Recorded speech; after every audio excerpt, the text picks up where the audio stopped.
Hello guys and welcome back to our channel. Today, I'll be showing you how to create a calendar in monday.com. In order to do this, first of all, navigate to any browser on your PC. Go to the search bar, type in monday.com and log into monday.com's website using your user credentials. After you log in, you will see a page that will look something like this. This is monday.com's dashboard. Here, you'll have to simply navigate to the workspace where you want to create a calendar.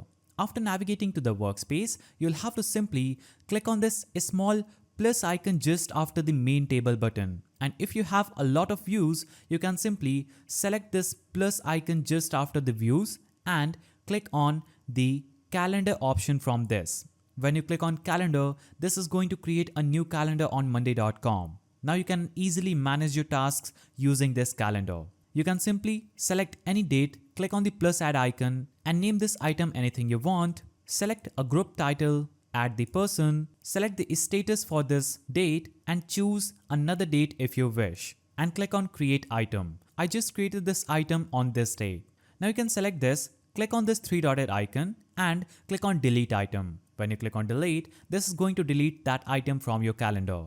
So that's how you can create a calendar in monday.com. If you found this video helpful, please don't forget to give it a thumbs up, subscribe and hit that notification bell. And thanks for watching.